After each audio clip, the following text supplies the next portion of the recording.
Not to imply that kale is involved in the pseudoscience. It isn't, but it's gross. And anyone who eats kale, I don't want to say you're bad people, because you're not. I just don't want to associate with you. Like and subscribe below.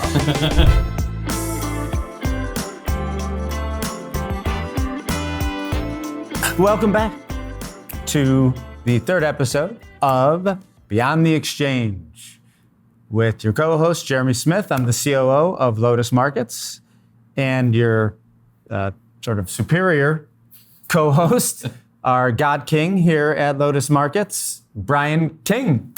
That's funny. It's funny. Yeah. Vote on if you think that was funny or not. Subscribe. Subscribe below. All right. So I think as the pattern we established last time, we are going to kick things off with who liked it first. Do you want to describe again for the newly initiated to our podcast? We're gaining over 2 million subscribers every week. Don't check that. don't back. Yeah, do not. So basically, it's a competition between my mom and Nathan's mom, Kathy Fleming, Sandy King, as to who likes it first. It's a competition that neither of them have signed up for, but yet have found themselves in the mix of this incredibly volatile. I would say embroiled. Embroiled, right? Yes. Yeah. And once again, Sandy King won. Oh, so congratulations, Sandy King. I think a pattern is emerging that Nathan's mom does not love him. That's sad. It is sad. Yeah, it's sad. We're sorry for you, Nathan. Yeah. I would just say, time to step it up, Mom. Getting circles run around you by Brian's mom. That's right. Yeah, that's. They did meet. I think we talked about that last week. They did meet in person right. a couple weeks back. That's right. I think we even took a picture. Oh, so maybe it's going to be imaged here. Yeah. Oh boy, I have a feeling a knife fight's going to break out next time your two moms meet. All right. So, Kathy liked it first. No, Sandy liked it first twice. So, with that, we will move on to the next phase of the podcast, which that camera can't see me, right? Yeah. So if I look at it, it's like winking in the dark. It didn't do it last week either. So it's not going to do it this week. Now, I'm less intelligent than a bonobo. They learn lessons. I do not. I just repeat week after week. I keep sticking my hand in that trap, and it keeps slamming down my fingers. But hey, I'm happy. That's what counts, right? That's what counts. Yeah. All right. So, as everybody knows, the way we determine what we're going to talk about, because we never know, but we kick it off with a random topic generator, where we essentially created a list of just a bunch of random topics. And we're going to have Chat GPT pick it for us. So with that, let's do it. The topic today, didn't work. We're going to try that one more time.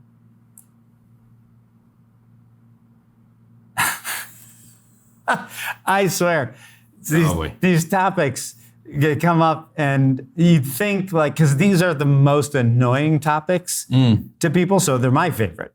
But you'd think I curate these the way that they're, because we started with Cornelius Vanderbilt last week. Mm-hmm. And this week we're going to start with a topic that, again, is a personal favorite of mine, but I know you hate with a red hot passion, which is the DVORAK Keyboard. No. It is. That is what's on here. So, do you want to maybe tell everyone what I'm doing that relates to the DVORAK Keyboard? Because I feel like your interpretation is far less generous than what is actually going on. So, do you want to talk about? Well, I guess you've most of your life have been a hunt and pecker, as they call it, just typing like this, though you've used a computer your entire career. Yes, that is true. But made the decision that it was the keyboard's fault. The whole world uses a QWERTY keyboard. And if you don't know what a QWERTY is, it's the fact that the letters are Q, W, E, R, T, Y. The first five letters on the top row. Yeah. I guess 6. But who's counting? Yeah, really. But anyway. But you're like you were counting. it's the keyboard that's the problem.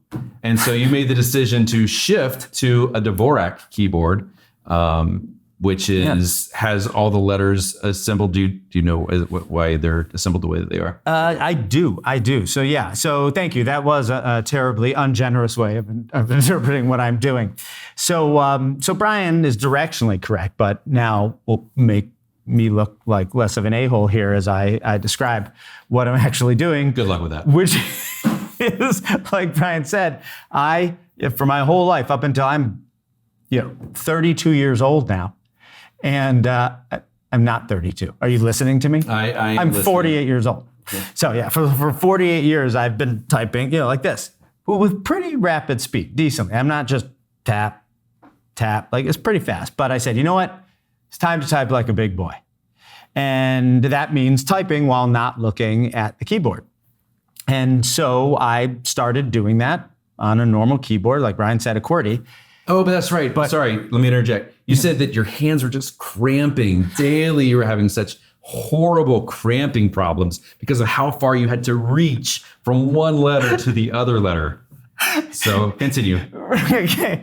Again, not incorrect, but an incredibly uncharitable interpretation of what was happening, which is, so one, yes, I was typing on the QWERTY, and honestly, it seemed a little like I was reaching all over the place for the keys.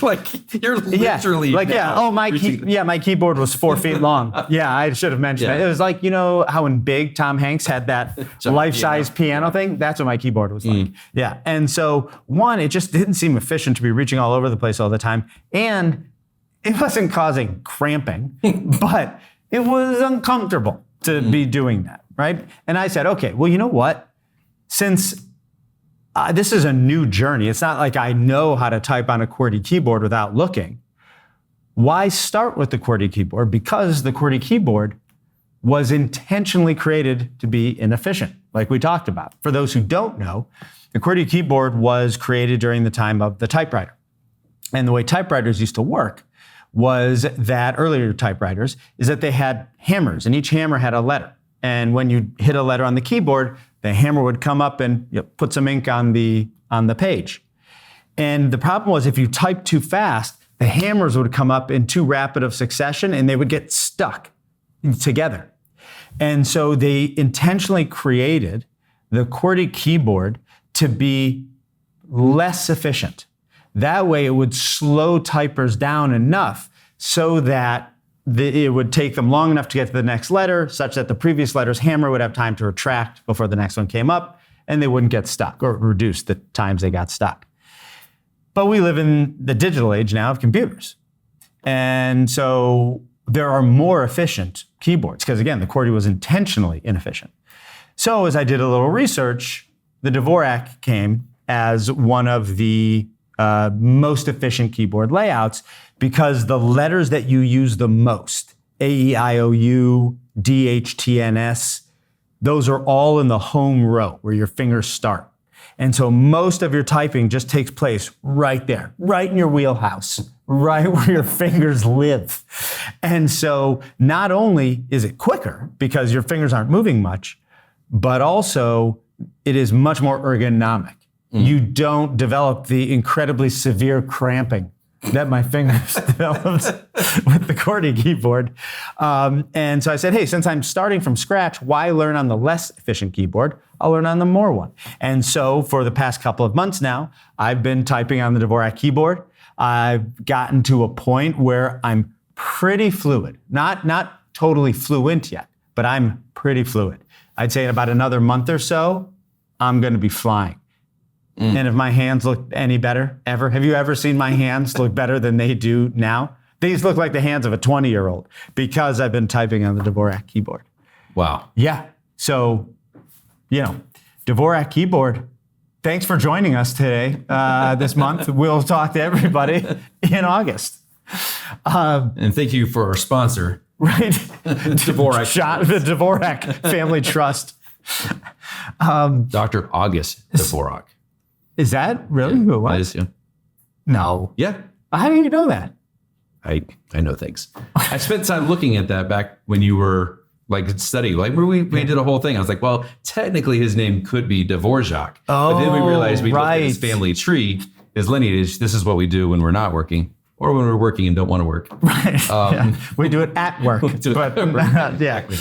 Lunch break. But anyway, so we looked it up and we found out that because DVORAK was a very famous composer, right? But this guy has been in the United States for a long period. Yeah. So we found out not his lineage, but yeah. So that's the DVORAK keyboard. So, but that kind of brings up, talking about efficiencies and even personal or individual efficiencies. Do you have any favorite little life hack that you use it's just a little tip that you give everyone to make everyone's life easier? If you need me to stall, I can say one of mine. Say one of yours. Okay. So on the iPhone, there is an app that's built into the iPhone now. I think Apple acquired it, called Shortcuts. And so if you go into the Shortcuts app, you can create all sorts of automations on your iPhone. Some that they have already built, and you can just go, oh, I like that one, I'll use that one, or you can create them yourself. And so I have used a number of them, and they're hugely helpful. But one of them is, I have kids, and so I like to let them know, hey, when I'm going to be home. I'm leaving the office, I'm going to be home soon. And I found myself every day having to type that, leaving now, I'll be home in 20 minutes or what have you. And I was like, this doesn't seem efficient. Like, I hate having to do this. If I can avoid interacting with my children in any sort of human way, let's do that, right? Let's avoid that. And so there's an automation where all I have to do is just a shortcut right on my homepage on my phone, and I just tap this button, and it pops up a text and says, "Hey, kiddos, I'll be home at 6:18 p.m. Because essentially it uses the geolocation of the phone. It knows my home address. And so it calculates how long it's going to take me to get home. It knows the message I want around it, puts it in a text, and all I have to do then is hit send. So I hit that button, I hit send, and boom, my kids know exactly when I'm going to be home. Wow. Yeah. And so I say my life hack is somewhat similar, and you're the one who brought this to me. Oh. But it's also using shortcuts.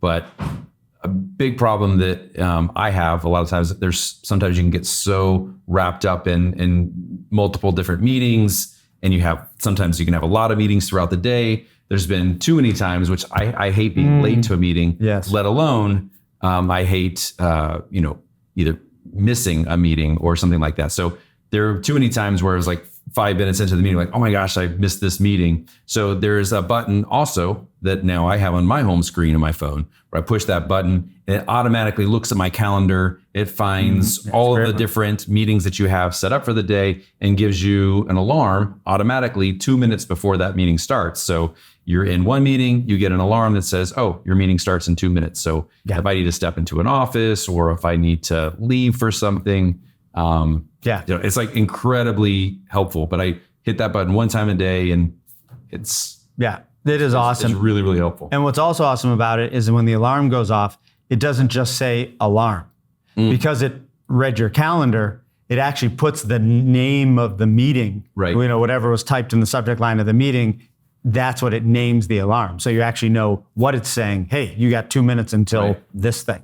So that's a great life hack. Which is funny because when you and I first really started doing like lunches before we were working together, you would have alarms going off like while we were meeting. And I'm just thinking like, is this like call me if it's right. If this isn't going well. If it's not going well, I haven't. Oh, hi. Yeah, I gotta go. Was that a ring? It sounded like an alarm. No, it's the same that I have set up. Don't worry. I got it. It was funny because it took me 2 years, I think, into my knowing you that actually was the reason why alarms kept going off. Yeah, there are a lot of charming things about me that I don't feel people talk about enough. So I'm glad you brought that one up. That's why we started this podcast. It is why we started this podcast, because of my charm. That's right. Right? Yeah. What are the top 3 things you like about me? I have one. Thanks. Thanks. There's a lot of things I don't have to Google because you somehow know lots of random facts about things that most people don't care about. Wait, was that the thing you liked about me? Yeah, because sometimes if I like have a random thought, I'm like, oh, Jeremy might know this random thing. Right. You know, look, I don't want to critique the way you phrase things. Not all of it is factually true. Hint, Owen Wilson. Yeah, but that was a fluke. And even Owen Wilson called me later and said he understood why I was angry at him, though. And so for anyone who doesn't know what we're talking about, watch episode 1 of Beyond the Exchange, and then watch episode 2, and then come back to episode 3. Right. Yeah, and this is like a story arc. It's a very intricate plot that we have going throughout our podcast.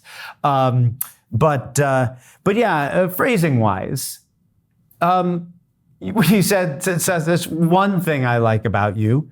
Because at the time I could only think of one. Right. And that was it. Right. So you could have said, one of the things I like about you, right? Because even if it's still only one, it would be truthful, but not so hurtful. And then the second thing is you said, Jeremy knows lots of things about things that no one cares about. That's true too. Yeah. Well, again, you can say something true without being hurtful. And so I think you could have said, Jeremy knows a lot of trivia, right? Because trivia is... Yeah, I just learned something. Is like, right. Next time. Is that kind of thing, just little itty bitty things that maybe people don't care about, but again, you don't have to point it out. Yeah. Well, one of the things that, so my daughter, Sienna, she interned for us for 3 summers in a row. She did. And 1 year she reported directly to you. She did. And, best summer of her life. I'm not going to speak for her, but no, I am. One of the things that she really appreciated about you is that she has a drinking problem. When I say drinking problem, I don't mean alcohol. I mean, she doesn't drink. Oh, water, soda, juice. Yes. She just doesn't like to drink. That's right. But she had a strong feeling that that I don't really need to drink that much, even though she is a D1 college athlete. Right. And should probably drink some water. Right. Just for general health and other purposes. However, in her internship with you, you're like, well, actually, that's right. You don't need to drink that much water. I did. I gave her some ammunition to clap back, as the kids say, to clap back at her mother, your wife. Yes. Yeah. Marie, because Marie would be all over Sienna about drink your water. You need to drink, I think, like 60 gallons of water a day, something like that. Yeah. Right. And it's common knowledge nowadays that, you have to drink a ton of water, which of course intuitively makes no sense to anybody because everybody is forcing water down their gullet. And the human body typically doesn't work that way, where something that it absolutely requires. But it's amazing for the water bottle industry. Have you seen every new month? Yeah. There's a new Stanley Cup, or there's a new and you know what's ironic, or whatever. Like there's all these things. It's like all the kids have it, right? And you know what's ironic about that is like the whole purpose for like the Stanley industry for all those cups and everything was to be environmentally friendly, right? Because it was like instead of using 50 plastic water bottles over the course of the month when you're drinking more water than you actually have to, buy one metal cup. And you'll be set for years.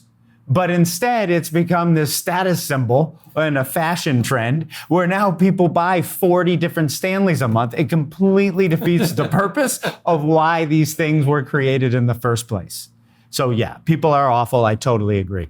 But going back to the water thing. So what I told Sienna, because it's interesting, is twofold. Honestly, it's a misunderstanding of like how much water you have to drink over the course of a day. Again, I can't remember how much it is, but it's like a ton. Where that actually comes from, the origin of that, why people say it, but they don't know because it's been passed down through the ages, was from like some scientific study in like the 1940s. It's like one study that said this. But what the study also said, so that's kind of weird that people, I'm not weird, but stupid, that people have taken this one study and you keep passing it forward through the ages and they don't know where or why. But this study just said it. But what that study said like 2 sentences later, when after you need to drink this amount of water, which was a lot, was that, but don't worry, you get most of it from just eating and drinking like normal. It's like it's in your foods. Because food has water in it. Most of anything is mostly water. And it said that most anything that you would eat is mostly water. And so you get most of that number, whatever it was, you get most of that just from eating the food that you eat and drinking a normal amount of beverages. You don't need to walk around double-fisted with 2 1-gallon Stanleys just chugging it and spilling all over you and your desk and your computer, in order to get your daily requirement of water. So it was funny. So I can't remember if I've mentioned this before, but I was a music major in college. And so I was a singer. So everybody takes drinking water to like a ridiculous degree. Right. But literally we would walk into certain rehearsals and people would be carrying milk gallon jugs of water with them. Right.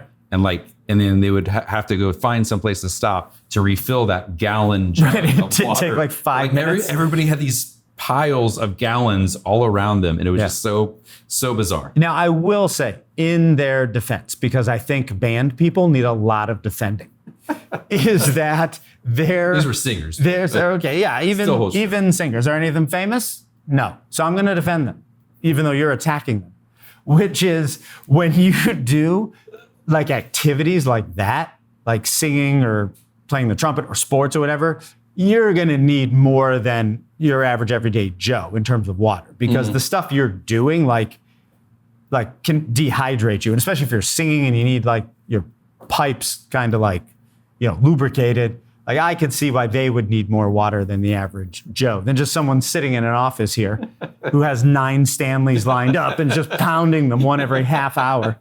So it is funny. So anytime Sienna would come downstairs and she'd say, my arm hurts, and Marie would be like, how much water do you have to drink? I'm like, wait, what? So that almost turned into a joke about like, no matter what the ailment is, the question's going to be how much water you had to drink. Yeah, that is. That's how pseudoscience works. Applies to everything. To absolutely everything. It's like, oh my gosh, my arm got chopped off. It's like, oh, really? Have you been eating enough kale? It's like, I'm not sure you listened to me, but okay.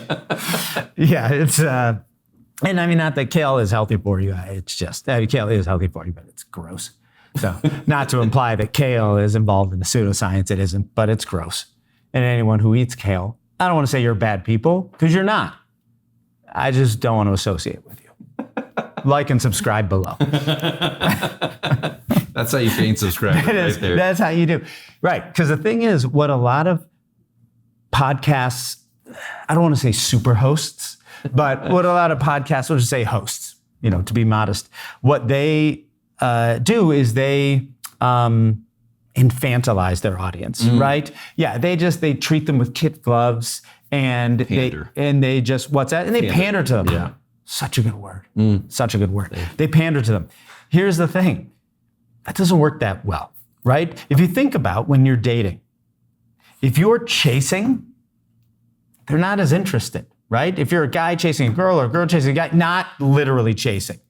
If you're a guy, do not run at women. It is not a good dating technique. But I mean, if you are like pursuing very heavily, there's not as much interest.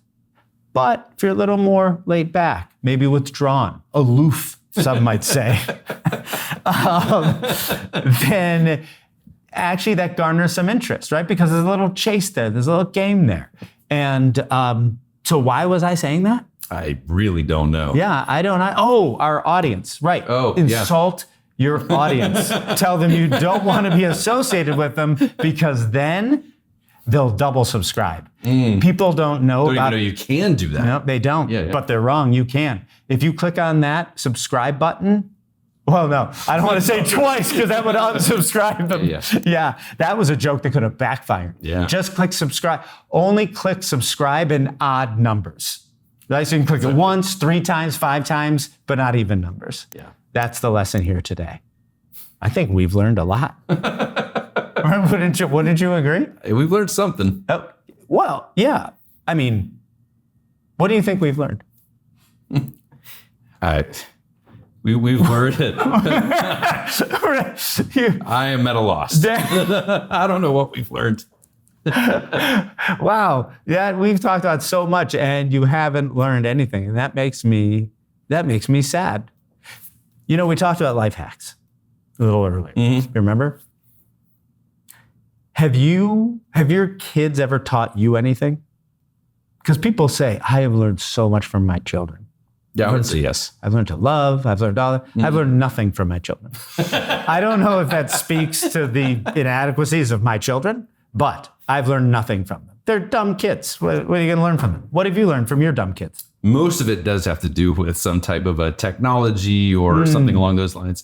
I feel like I'm pretty decent when it comes to technology. Yeah, I think you are. But a lot of times, though, if I'm trying to find something on my phone, particularly if they're trying to get me to use Snapchat, which they don't use Snapchat as much anymore, but there was a season where they used it a lot, and I could never figure out how to do anything on it. They're like, here. Yeah. And so they take it in, so they teach me how to use. But then also there's like, here's how you set up this. And Sienna actually, probably because of you, learned a lot about Excel. Oh, yes. And so there's lots of tricks that she showed me on Excel, how to do certain things. And in fact, she had to she's a business major and had to take a class on business administration and setting up certain things. And a big portion of it was dedicated to doing things in Excel. And she wound up driving half that class. Yeah. It's kind of funny. Yeah, that is. Yeah. And that's so something that initially the people who work for me hate me for, despise me for, but end up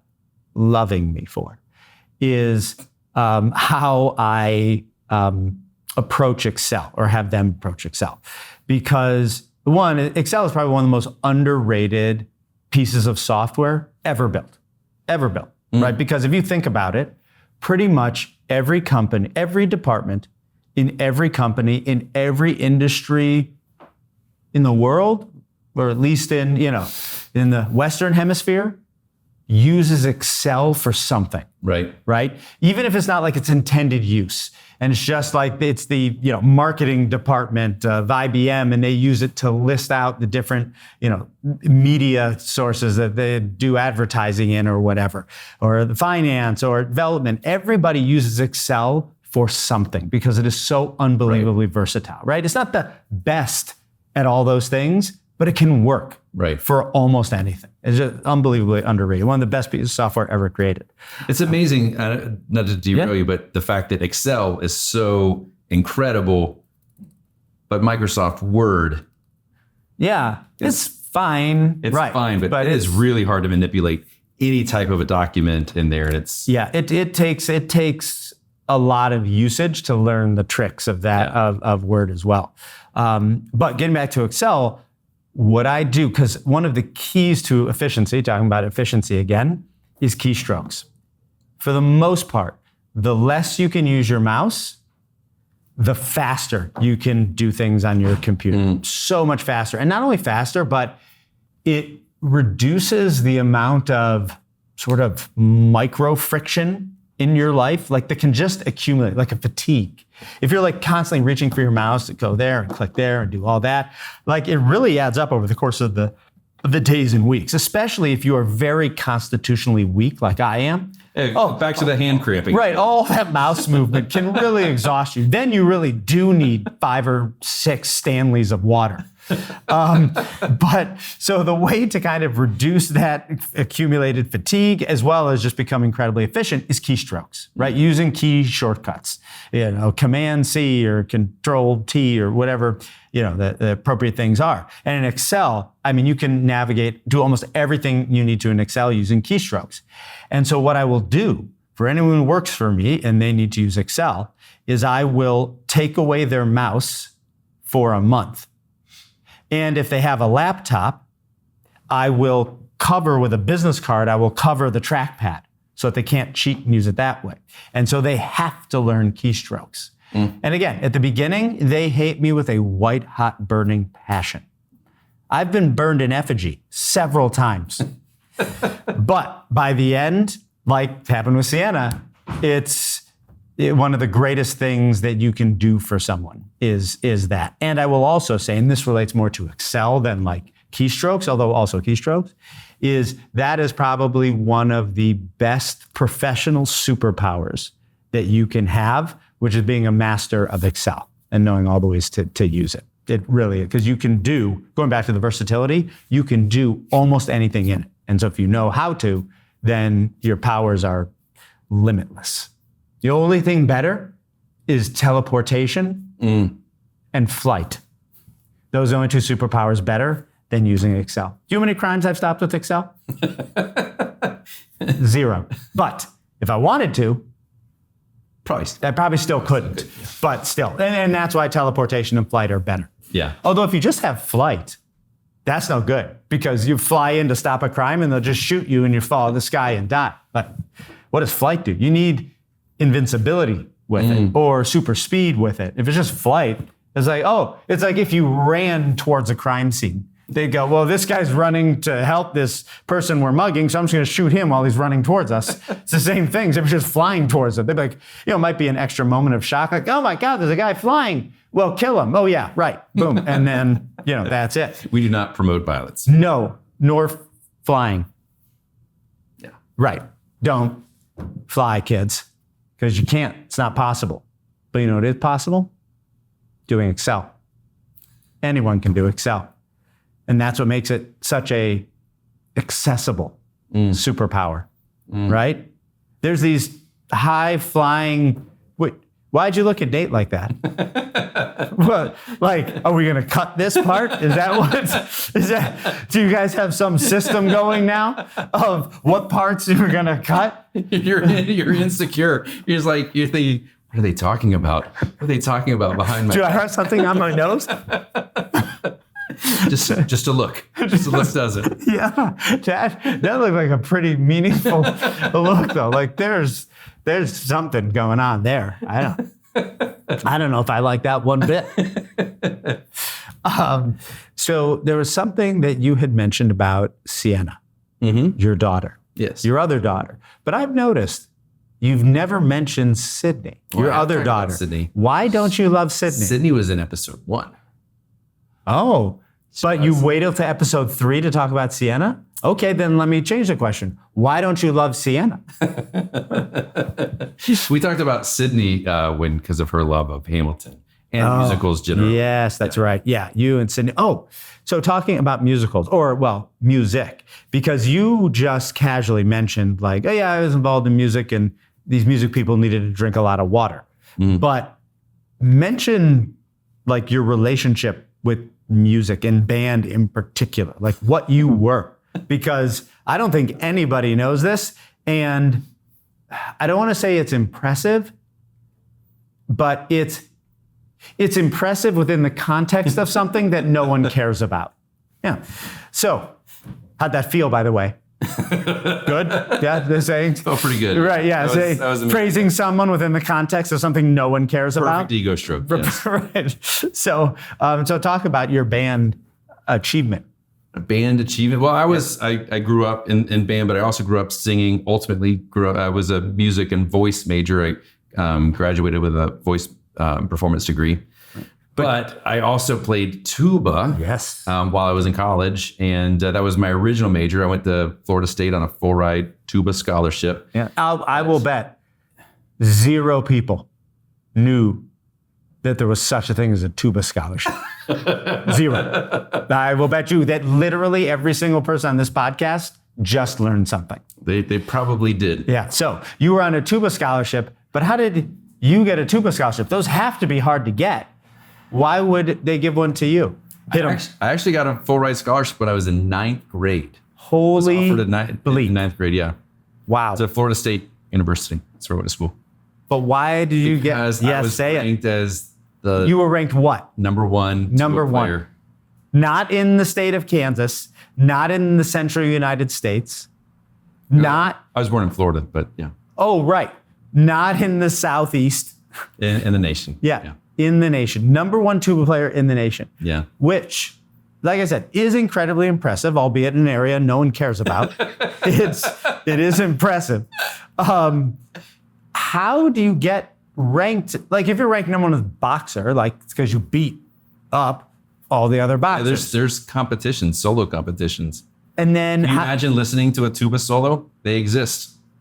I imagine it. I would imagine Tuba it would, concertos. Yeah. wow. So how? But is it like debate where they just like judge you? Mm-hmm. Yeah, Okay, so it's a subjective like ice skating or debate or sure. Yeah. what have you. Yeah. No, it's not to take away from it. I just was trying to clarify for the audience and myself. Yeah. Yeah.